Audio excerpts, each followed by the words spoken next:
건강에 뭘 좀 아는 사람이라면 자, 따라해보세요. 하나 둘 셋 넷 건강해져라 건강해져라 건강해져라 건강해져라 가족 건강에도 부모님 선물도 건강종합몰 정관장몰. 텍스토머 정품을 꼭 확인하세요. 우리 집 방충망 바꿨어요. 미세벌레 덤벼봐 먼지 모두 덤벼봐 촘촘해서 촘촘만 방충망은 촘촘만 예쁘고 통풍까지 좋아요. 방충망은 촘촘만 주식회사 텍스토머. 텍스토머 정품을 꼭 확인하세요. 우리 집 방충망 바꿨어요. 미세벌레 덤벼봐 먼지 모두 덤벼봐 촘촘해서 촘촘만 방충망은 촘촘만 예쁘고 통풍까지 좋아요. 방충망은 촘촘만 주식회사 텍스토머.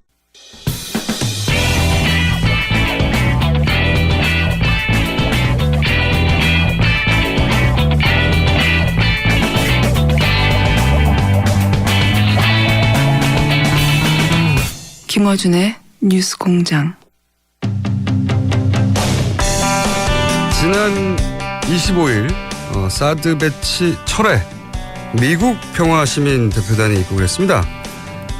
많은 분들이 잘 모르실 텐데, 그래서 오늘 저희 뉴스 공장은 미국 평화시민 대표단 중에 두 분을 모셨어요. 지난 2012년과 2016년 미국 대선 녹색당 대통령 후보였던 질 스타인치. 안녕하세요. Hi. 안녕하십니까. It's awesome to be here. 여기에 Thank you. 오게 돼서 너무 영광입니다. 네, 감사합니다. 그리고 미국 여성평화단체 코드 핑크의 대표 메데안 벤자민 씨도 나오셨습니다. 안녕하세요. Hello. We've heard so much 안녕하십니까. about the show. 여기 오게 돼서 아주 기쁩니다. 첫 번째 질문을 드릴게요. 우선 미국 시민평화대표단을 파견한 것이 이제 태스크포스라는 이름을 불린다고 하는데, 이게 1년 전에 결성된 연대기구라고 들었어요. 이 기구가 어떤 활동을 하는 것인지 좀 소개해 주십시오. If you ask most Americans 사드라는 what 이야기를 들으면 들으면 그 어떤 남자 이름 생각할 거예요. 그만큼 사드는 알려지지 않은 거예요, 미국에서. 그렇기 때문에 이 그룹의 가장 중요한 역할은 왜 사드가 한국 사람들한테 불필요한가? 그리고 왜 사드가 종국에는 우리 세계의 평화에 불필요한가? 그런 것을 알려내는 가장 기본적인 교육을 하는 것을 지향하는 그룹입니다. 알겠습니다. 자, 그럼 이번에 한국에 오신 이유는 정확하게 뭔가요? For me, the struggle. 제가 여기 오게 된 이유는 사실은 우리 여기 성주의 싸움이 세계 전 지역에서 일어나는 굉장히 힘든 많은 싸움의 하나의 심볼이나 대표적인 사례라고 생각하기 때문입니다. 제가 여기에 예전에 그 녹색당의 대선 후보로 정치인으로도 왔지만 하지만 또 제가 심심찮게 여기서 지금 계속 저를 대표하는 말로 얘기하는 것은 화난 엄마. 예, 왜냐하면은 우리의 미래가 사드는 끊임없이 증강되는 군비 경쟁이나 핵무기에 대한 위기 상황은 우리의 전체 미래가 달려있기 때문입니다. 알겠습니다. 이번에는 이제 질 스타인 씨에게 그 사드와 관련해서 발언한 적이 있어서 제가 그 관련 질문을 드리겠는데, 이런 말씀하셨어요. 성주에서는 성견평가가 없었다. 성주의 사드 배치는 생체 실험이다. 라는 표현이 있었는데, 제가 알기로는 하버드 의대를 졸업하신 내과 전문의로 알고 있는데, 사드가 인체에 어떤 영향을 미친다고 전문가로서 판단하길래 그런 말씀하신 건지?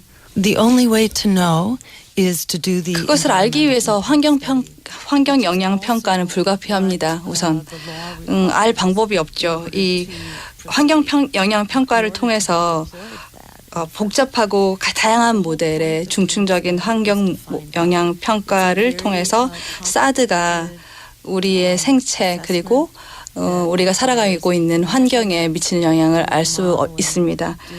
그 괌에서는 2년에 걸쳐진 굉장히 자세한 환경 영향 평가를 했다고 들었는데요. 성주 군민들 그리고 성주 군민들의 건강도 그만큼 보호되고 그만큼 존중되어야 한다고 생각합니다. The U.S. Army 미국 handbook 군 장비 사용 설명서에 의하면 사드에 노출되면 일정 정도의 거리에서 노출되면 이 내장 기관이 화상을 입는 것처럼 그러니까 우리가 그 전자오븐, 전자 마이크로 오븐. 예. 마이크로 오븐에서 뭘 음식 고기 넣으면 화상 입는 것 다 익는 것처럼 그렇게 된다는 이야기가 있습니다. 경고가 그렇기 있다, 때문에 거기에. 인체에 어떤 영향을 미치는지 알려면 정말 자세하고 꼼꼼한 환경 영향 평가가 필수 불가결한 조건입니다.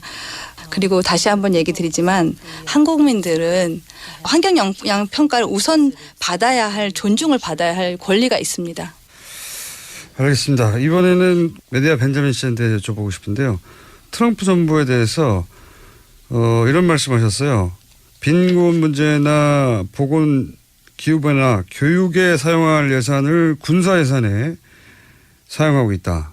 이런 주장을 하셨는데 이거 좀 설명해 주십시오. I don't know if Koreans 한국 분들이 이제 미국 사회를 볼 때는 굉장히 부자 나라라고 생각이 되게 쉬운데요. 사실은 그 밑을 들여다보면 전혀 그렇지 않습니다. 미국에는 의료보험의 위기가 있고요. 또 학교를 다녔을 때 엄청난 빚을 지고 학생들이 학교를 졸업합니다. 그리고 대학생들. 예, 대학생들이 그리고 공공재가 굉장히 부족해서 다리와 길 상태가 굉장히 나빠도 못 고치는 경우도 굉장히 많고요. 사실은 트럼프가 들어와서 공공재에 있던 돈을 더 빼서 더 많은 군사비로 쓰고 있습니다. 군사비가 증액이 됐어요. 10%. 그래서 그렇다면 이렇게 보통 사람들이 살아가는 이런 공공성에 대해서 더 취약해질 수밖에 없는 거죠. 그래서 문제라고 생각합니다. 그거는 미친 정책이에요. and you know we have more 그리고 뭐 아시다시피 미국의 군비 예산은 엄청나고 막대합니다. 뭐 러시아, 차이나 8개 나라를 다 합친 것보다 더 많은데요. 문제는 전쟁을 이기지 못한다는 거죠. 이기지도 못하는 전장에다가 더 많은 돈을 쏟아붓는 게 무슨 소용이 있겠습니까? 베트남전 이후로 한 번도 이긴 적이 없다고. 예, 맞습니다. 예. 만약에 문재인 정부가 사드 배치를 환경 영향 평가를 하고 나서 환경 영향 평가 결과가 부정적이기 때문에 사드 배치를 하지 못하겠다고 하면 트럼프 정부가 어떻게 나올까요? I think it would be 그것은 사실 상당히 멋진 일인데요. 그건 사실은 문재인 대통령이 주권 국가로서 거대한 제국인 미국에게 주권을 행사하는 일이기도 하겠고 트럼프를 생각해 보면 아마 좀 비즈니스맨이니까 경제 보복을 할 텐데 그렇지만 다른 나라의 지도자가 그 다른 나라의 주권을 위해서 싸운다면 그것 또한 존중해야 되고 존중할 수 있다고도 봅니다. 질스탄 씨의 견해도 궁금합니다. I agree with 미디아 씨의 대답에 굉장히 동의하고 문재인 정부가 주권을 내세우면서 한국민을 보호하기 위해서 그런 결정을 한다면 우선 첫 번째로는 한국을 굉장히 동등한 외교를 할 수 있는 나라로 인정할 것 같습니다. 인정할 수밖에 없네요. 예. 네. 다른 옵션이 없어서. 그리고 오히려 그 주권을 내세우는 나라로 인정함으로써 거기에 협조적으로 될 수도 있다고 생각합니다. 그런 시각도 있네요. 트럼프 얘기가 나와서 얘기인데 또 갑자기 궁금해진 건데 트럼프 정부가 임기를 마칠 수 있을까요? there are a lot of people taking 많은 사람들이 거기에 내기를 걸고 있어요. 미국 국민뿐만이 아니라 세계 국민들이 다 그렇게 생각하고 있다고 들었습니다. 그런데 미디아 씨가 생각하기에는 아마도 어려울 것 같습니다. 임기를 마치기 힘들 예, 것이다. 질스탄 씨도 마찬가지로 생각하세요?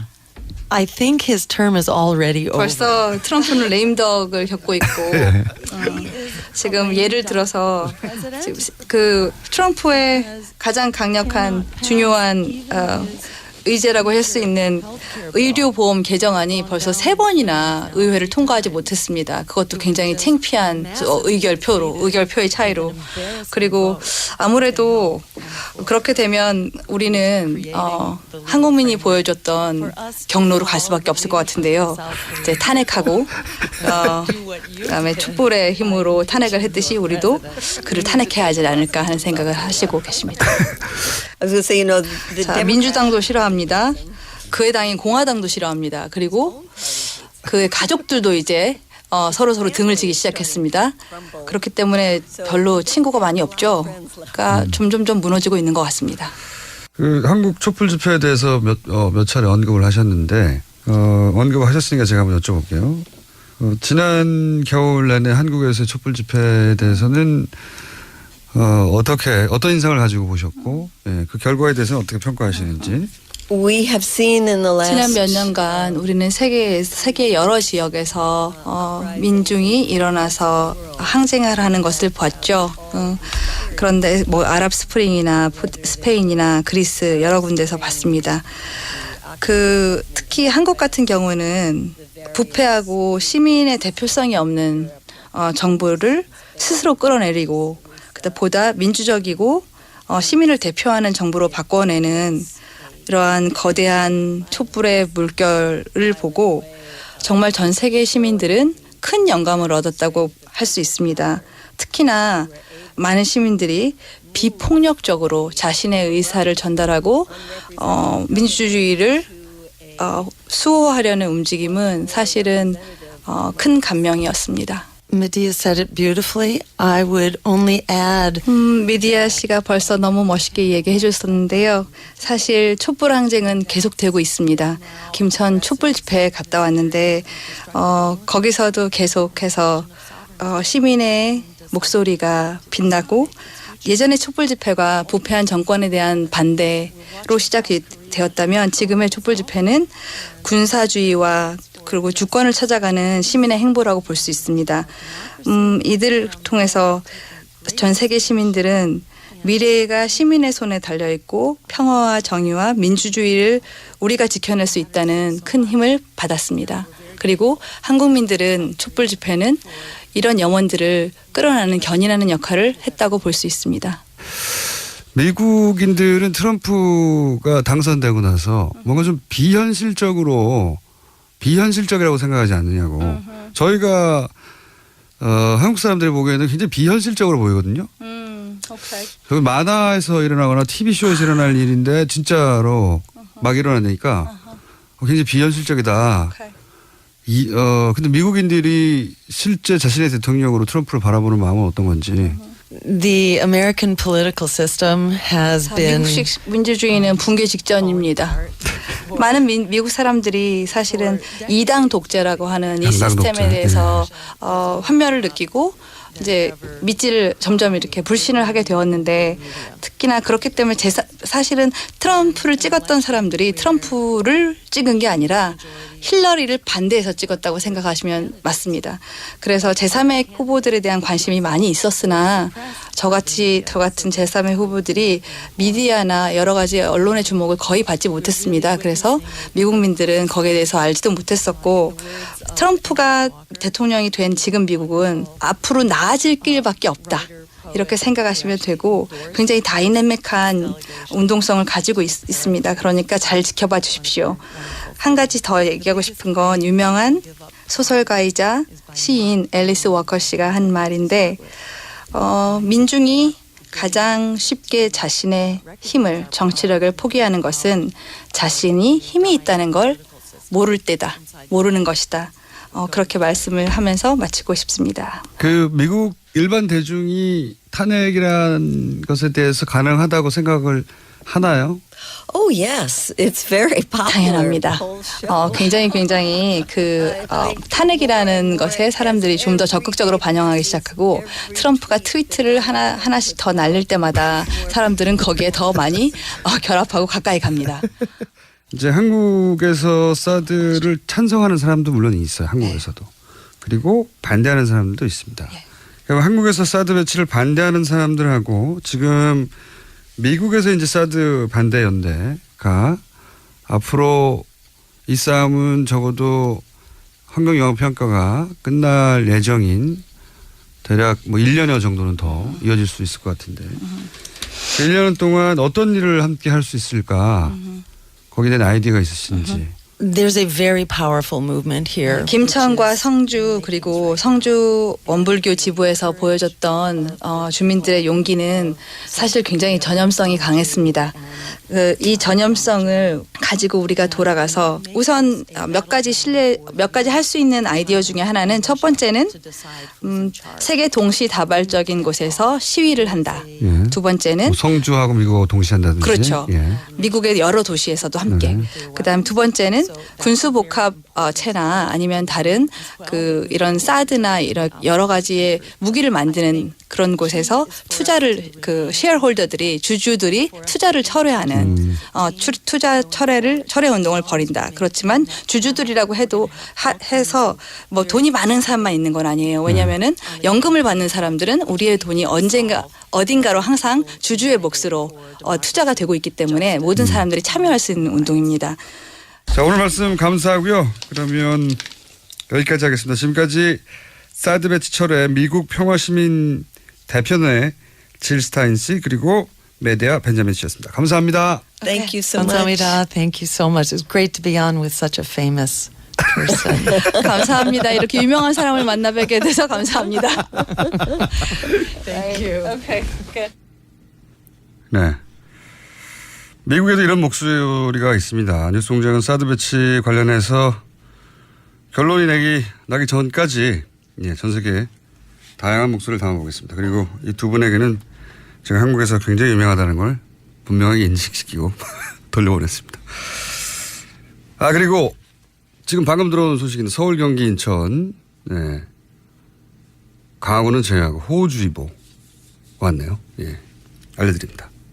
오빠, 우리 어디 가는 거야? 정수 가지. 와, 우리 말 타러 가는 거야? 그렇게 좋아? 고민하지 말고 장수로 오세요. 온 가족이 즐기는 승마 체험과 국내 최대 규모의 말역사 체험관 등 장수에는 정말 볼 것, 누릴 것들이 넘쳐난답니다. 말의 심장 소리를 직접 느껴보는 장수에서의 하룬 여행. 장수는 항상 가까이 있습니다. 주말 여행은 장수로. 승마 체험 예약은 063-350-5486. 또 떨어졌어. 너 또 입사 시험 봤어? 아니, 차량용 핸드폰 거치대 말이야. 여러 개 사봤는데 실패의 연속이야. 떨어지고 시야 가리고 운전석에서도 멀고 뭐 좋은 거 없을까? 싼 것만 찾으니까 그렇지. 제대로 된 거 하나 사서 편리하게 쓰는 게 더 낫지. 그런 게 있어? 그럼 있지. 1, 2, 3 할 때 2. 힘 세다 할 때 힘. 2 힘. 투 힘? 2배로 힘이 세다는 건가? 네이버 검색창에 2 힘을 검색해 보세요.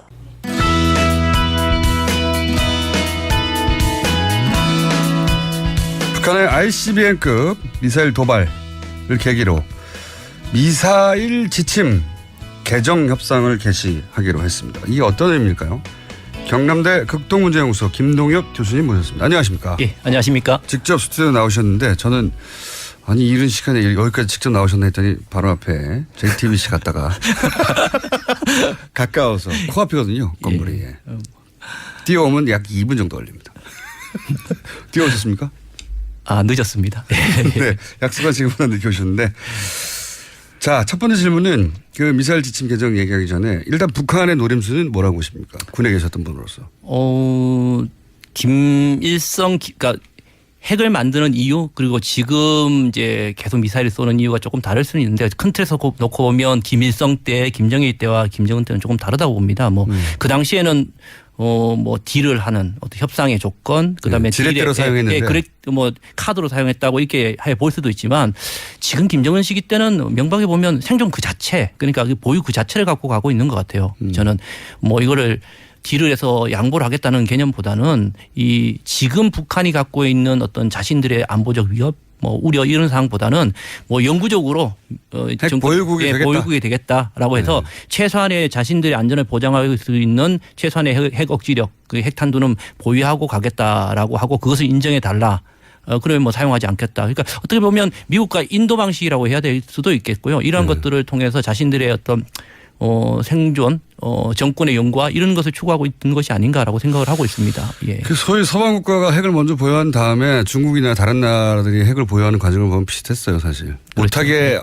못하게 하는데도 예. 억지로 개발해 갔죠.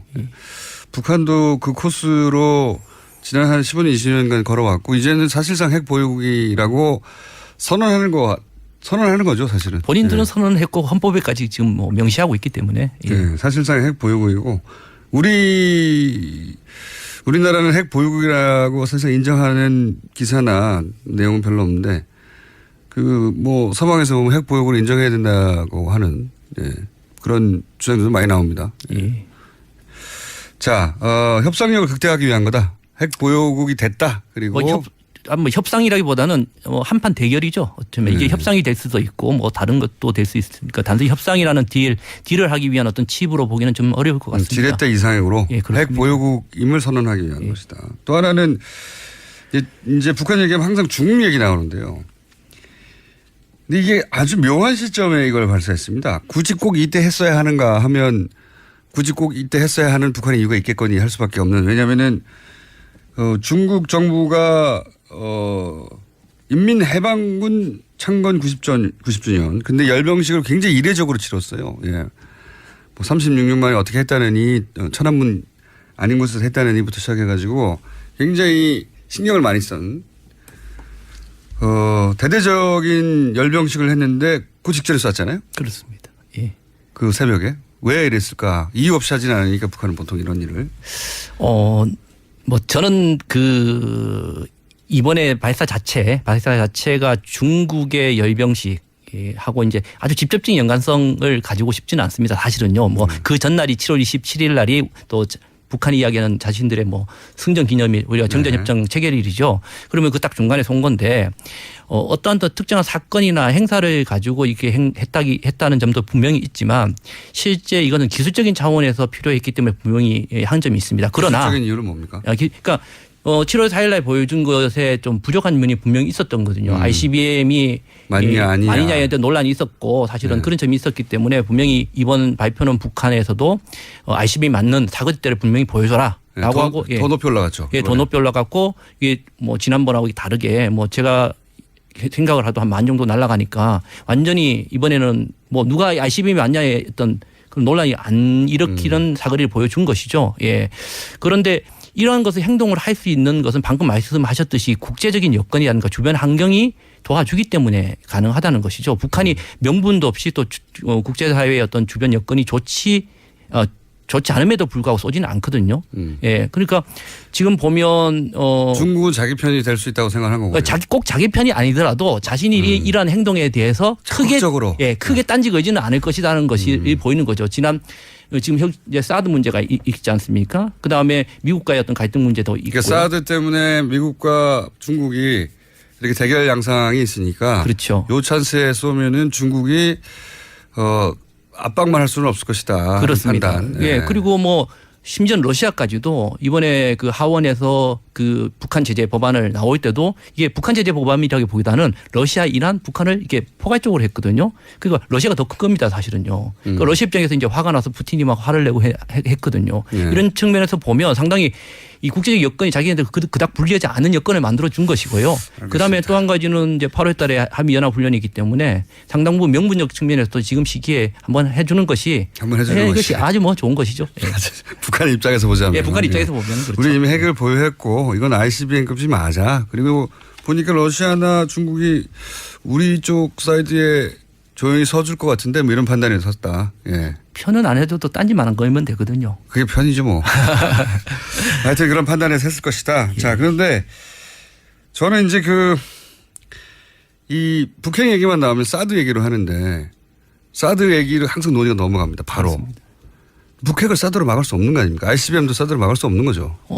이번에 그 ICBM을 쏘자마자 우리 쪽에서 가장 먼저 나온 것이 사드의 내기를 이제 임시에 찬다는 말이 나왔는데. 미국 쪽에서 사드 얘기 나오고요. 예. 군사 기술 적으로 봤을 때 이 화성 14하고 사드하고는 전혀 상관이 없습니다. 그렇죠. 예. 미국에서조차도 이 ICBM은 사드로 막을 수 없다고 이야기하고 있고요. 그 매뉴얼에도 포함되어 있지 않거든요. 그래서 뭐 이런 사드 이 화성 14호를 가지고 때문에 사드를 배치한다, 사드에 대한 뭐 훈련을 한다 이런 것 자체는 순수하게 보면 군사적으로는 이제 모순이죠 사실. 앞뒤가 안 맞는 거죠. 군사 기술적으로는 아무 상관이 없는 거죠. 예. 뭐 정치적으로는 관련이 있을지 몰라도. 그렇죠. 그런 측면에서 우리 정부가 이야기한 것은 아무래도 한미동맹 차원이 네. 좀 있는 것 같고요. 또 한 가지는 아마 우리의 자율적 억제력을 확장하려는 어떤 그 카드로 활용하기 위해서 그 부분을 이제 말씀드리려고 하는 건데 사실 미사일 같은 경우에 우리와 우리와 북한의 미사일 전력차는 이미 뭐 80년대 90년대 벌어지기 시작해가지고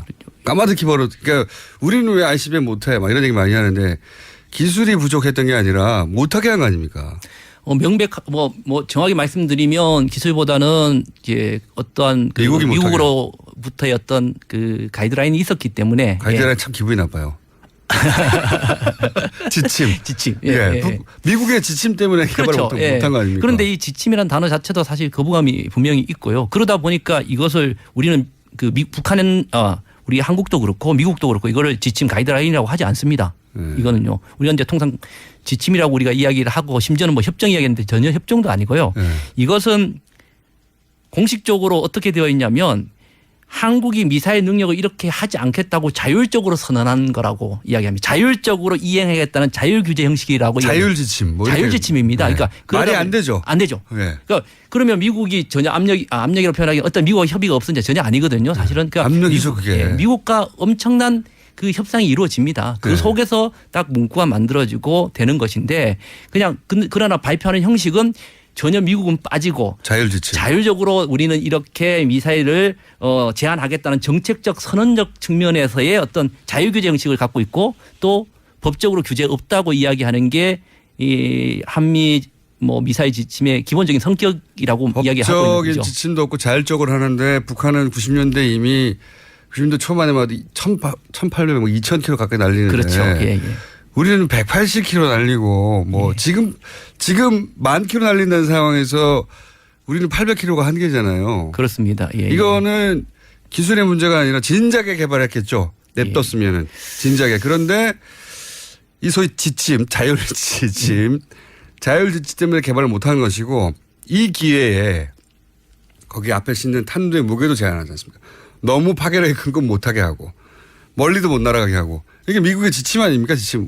명분상으로는 우리끼리 지침인데 실제로는 미국의 요구사항이지 않습니까? 그래서 저는 사실 이런 얘기가 나오면 북한의 미사일 능력이 이렇게 계속 올라가면 우리도 자체적으로 이런 미사일 능력을 계속 전력을 보강해야 되는 이런 목소리가 나와야 되잖아요. 당연히. 당연히 나와야 된다고 생각합니다. 이것은 어떤 이때까지 정치적으로 물속에서만 할 것이 아니라. 물속이요? 제가 해군입니다. 그렇죠. 해군 출신이죠. 좀 군내뿐만 아니라 우리 사회에서 이 문제에 대해서는 또 자주적인 어떤 억제력 차원에서 좀 자신감 있는 목소리가 분명히 나와야 된다 생각하고 있고요. 지금 사실 말씀하신 대로 이 한미 미사일 지침을 쭉 보면 70년대 말에 79년도에 백곰 사업을 우리가 이제 사실 어떻게 몰래 했습니다. 해서 몰래 한 거죠. 사실 박 대통령이 있을 때 몰래 해서 이걸 성공해서 미국이 화들짝 놀라면서 이것을 사실은 못하게 한 것의 시작점이 바로 이 지침이 된 겁니다. 이때는 지침이라기보다는 좀 이제 서한으로 좀 이렇게 보내서 하지했고 그것이 이제 90년대에 이루어서 이런 사안이 이제 합의 사안이죠. 지침 사안이 가서 이것이 180km에 묶여 있었던 겁니다. 그러나 이제 그 이후에 이제 90년대 말에 북한이 이제 대포동을 쏘고 하기 때문에 우리가 이제 계속적으로 조금씩 늘렸죠. 300km. 사실은 내부적으로 계속적으로 만들고 있었어요. 만들고 있어서 이제 그것이 2001년도에 이제 소위 말해서 1차 개정을 하게 됩니다. 그래서 1차 개정을 할 때 이제 김대중 대통령 때 500km까지 해달라라고 이제 저희가 요구를 했었죠. 500km 다 그러니까 그때는 사실 내부적으로 500km 미사일을 벌써 가지고 있는 상태에서 딜을 한 거예요, 사실은요. 근데 이제 그 1차 개정에서는 300km. 300km까지. 300km면요. 서울 휴전선에서 쏴도 한경도까지 날아가지도 않아요. 한경북도는. 북한 전역이 커버되지도 않는 거예요. 그러니까 이제 평양이라는 것을 이제 중심으로 놓고 한 거죠. 그래서 계속적으로 저희들이 이것을 미사일 기지가 평양에 없으면 어떡합니까? 북한에 말도 안 되는. 그래서 이제 계속적으로 요구를 해오다가 2012년에 이제 2차 개정을 하게 됩니다. 그때도 이제 저희가 1000km 네, 요구를 했는데 800km를 됐고 왜냐하면 제주도로부터 북한 끝까지 쏠 수 있어야 한다. 아니요, 제주도 근데 안 됐기 때문에 이제 네. 남쪽 끝단부터 이제 해서 보면 신우주부터 이제 포함이 됩니다. 그런데 이제 왜 800km만 끊었느냐라고 이제 보면 아마 이제 중국의 겁니다. 아마 우리 쪽에서 이 베이징까지 거리가 한 950km 정도 되기 때문에 1000km가 그 어떤 주변국의 어떤 오해라든가 그런 것들이 그게 미국의 항상 명분이었죠. 예, 명분이었죠, 사실은요. 예. 중국을 장악해서는 안 된다. 예. 중국은 10,000km 날아가는데요. 우리 이 명분을 내세워서 그렇게 못하게 하더니 자기들은 사드를 배치해서 중국하고 지금 난리가 나는 거 아닙니까? 예. 지금 그걸 한국에다 배치해가지고.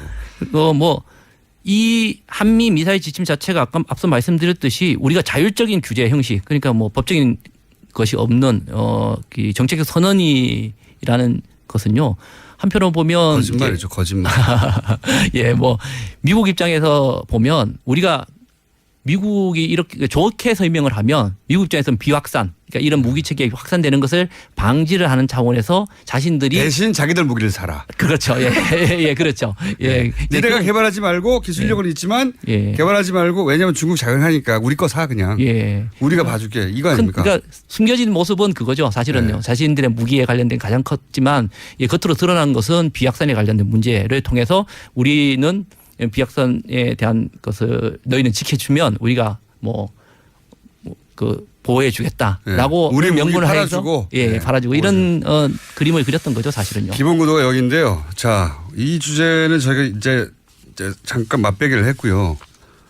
이번 주뿐만 아니라 앞으로 좀 다뤄볼까 합니다. 예. 네, 오늘 인사 정도 나오신 거고 더군다나 JTBC를 가시는 바람에 시간이 왕창 줄었고요. 아니었으면 좀 길게 나눴을 텐데 오늘 여기까지 하고 저희가 또 모실까 합니다. 이 문제에 관해서는. 왜냐하면 북핵 얘기만 나오면 사드 얘기만 하는데 실제로 말씀하셨듯이 사드는 북핵을 막을 수도 없는데 ICBM 막을 수도 없는데 사드 얘기만 하잖아요. 실질적인 얘기를 하자. 진짜 얘기를. 그 뒤에 있는 이야기를. 맞습니다. 예. 어쨌든 많이 걱정하시는 분들이 이 개정 협정이 아니고 미사일 지침에 대해서 중국 걱정을 많이 하시는데요. 아니 사드 갖다 놓고 이거 걱정할 생각이 아니거든요. 그러니까요. 사드 갖다 놓고 이거 걱정할 생각은 저는 아니라고 생각합니다. 그건 미국이 70년대 내서 해온 명분이었어요. 중국을 자극하지 말라고. 중국을 자극한 정도가 아니라 지금 막 찌르고 있으면서. 그래서 사드 논의에서 북핵 문제에서 사드 논의 계속 말씀하셨지만 논의를 우리가 좀 그러니까 오히려 벗어나기 위해서라도 이 문제가 조금 목소리가 나와야 되지 않겠는가 좀 뭐랄까요. 북핵과 사드를 이거로 놓고 보지 마라. 그렇죠. 별개의 논의가 얼마든지 있다. 그 얘기를 좀 시작해 봤고요. 좀 더 본격적으로 앞으로 다뤄보겠습니다. 다음부터는 저희한테 먼저 주십시오. 지금까지 경남대 극동문제연구소 김동엽 교수님이었습니다. 감사합니다. 예, 감사합니다. 시간이 짧아서 아쉬웠습니다.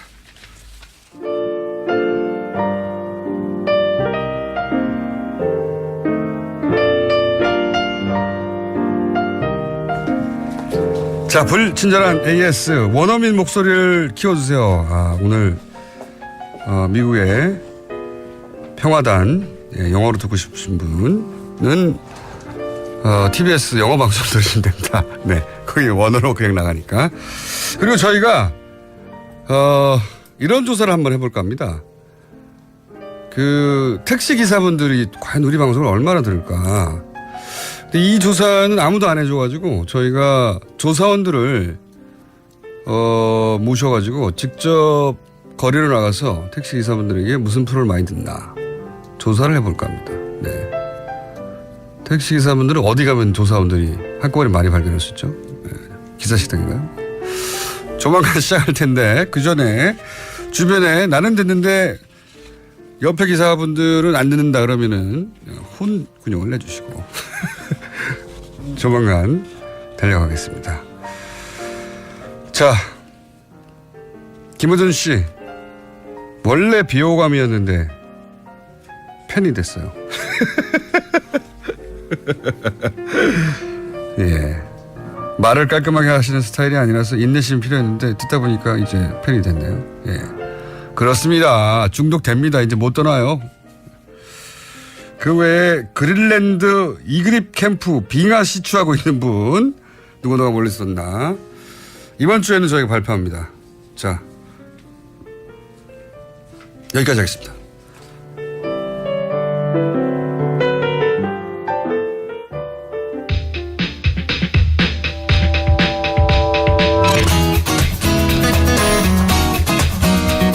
임상훈 소장님, 임문결 소장님 나오셨습니다. 안녕하십니까? 네, 안녕하십니까? 자, 오늘 뭡니까? 오늘은 그 시간이 많진 않지만 항상 많지 않았어요. 예, 많을 때는 다른 얘기로 세고 예. 시간이 별로 부족한데 어쨌든 하고자 했던 얘기가 세 가지가 있는데 예. 요약을 해서 말씀을 하나씩 드리기로 하겠습니다. 첫 번째로 우리 앞에서 계속 다뤄주셨습니다마는 지난주 금요일이었죠. 북한이 미사일 도발을 했는데. 이제 외국에서 이제 그 단순히 이번 금요일 날 발사된 미사일뿐만 아니라 북한의 미사일에 대해서 그리고 핵 개발에 대해서 어떻게 반응을 하고 있는지 그 이야기를 간단하게 해드리려고 하는데 사실 우리나라 언론에서도 그렇고 이번 지난 금요일 북한의 미사일 발사는 사실 예고가 됐었죠. 정확한 시점은 아니었지만 알고도 있었다고. 예, 다 알고 있었고 이제 대통령도 청와대도 그렇게 발표를 했었죠. 이미 알고 있었다. 그래서 이제 신속하게 청와대에서 회의도 하고 외국에서도 외신들도 북한이 이쯤 됐을 때 미사일을 쏠 것이다 예측을 다 했었고요. 그랬을 때 그러면은 이 시점에서 이 북한의 미사일 그다음에 핵 이걸 어떻게 봐야 되느냐.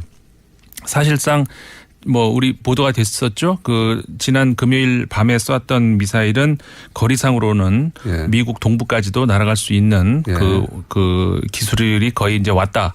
다만 거기다 뭐를 탑재하느냐에 따라서 무게가 달라질 수 있으니까 진짜 동부까지 날아갈 수도 있고 아니면은 거기까지는 아직 못 갈 수도 있고 그거는 이제 두고 봐야 됩니다만은 어쨌든 우리가 물론 원하는 바는 아니지만 대체적으로 외국의 전문가들은 북한은 사실상 핵 보유국으로 봐야 된다. 네. 그다음에 봐야 된다는 말도 웃겨요. 그냥 핵 보유국이죠, 뭐. 보유국이죠. 예.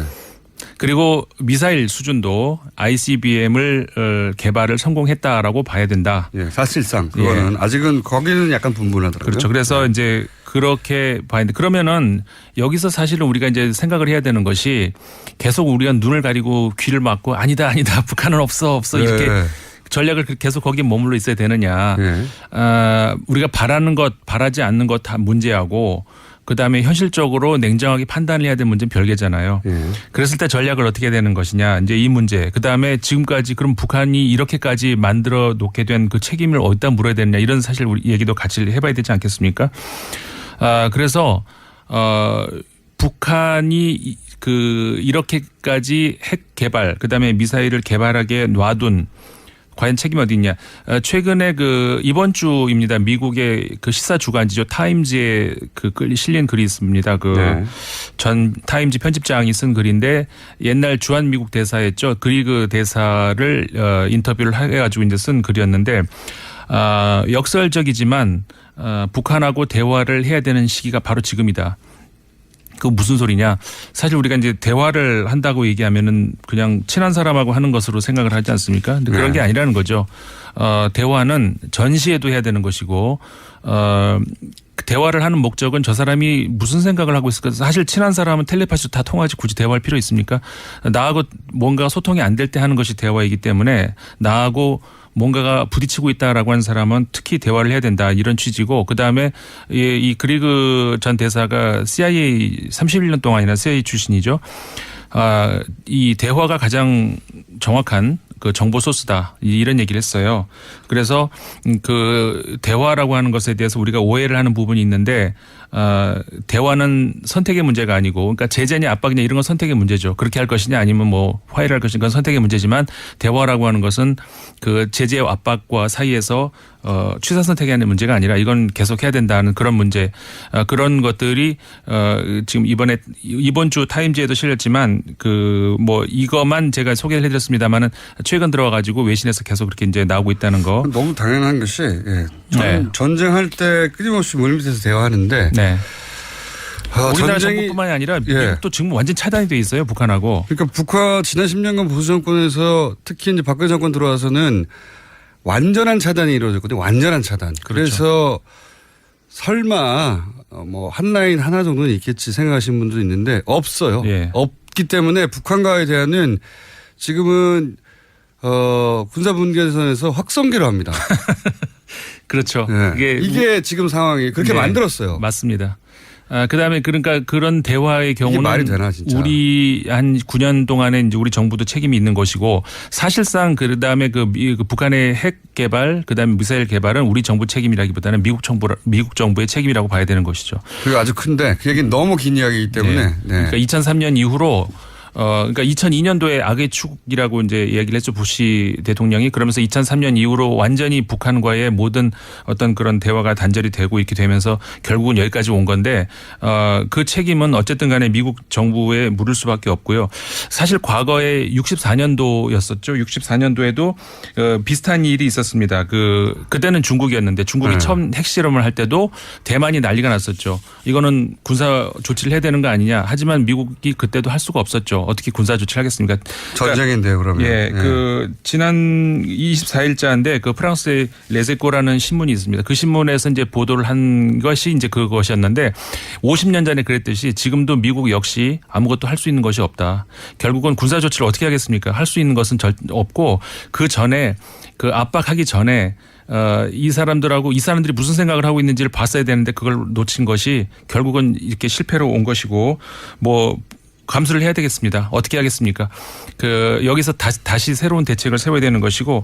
당시 미국의 중국 제재 대단했었어요. 대단했는데 다 안 통했죠, 결국은. 그건 통하지 않습니다. 그런 거는. 그리고 북한이 지금 2010년 이후로 지금까지 경제가 굉장히 성장하고 있어요. 오히려 압박 아무리 소용없습니다. 그런 식의 압박은 소용도 없고 오히려 작년 같은 경우도 경제 성장률이 굉장히 높아졌다는 우리나라 한국은행 발표도 있었죠.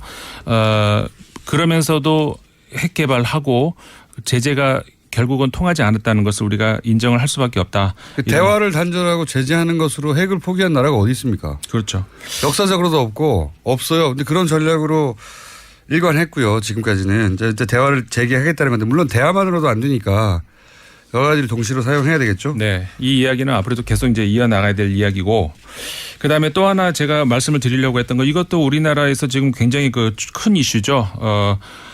중재위원회가 이제 만들어졌고 탈원전 이야기. 그래서 이제 3개월 안에 어떤 대국민 토론회가 이제 열리게 될 것이고 그래서 어떻게 보면은 전문가들한테 맡길 문제가 아니고 진정한 주권자로서의 국민이 판단에 중심에 서야 된다.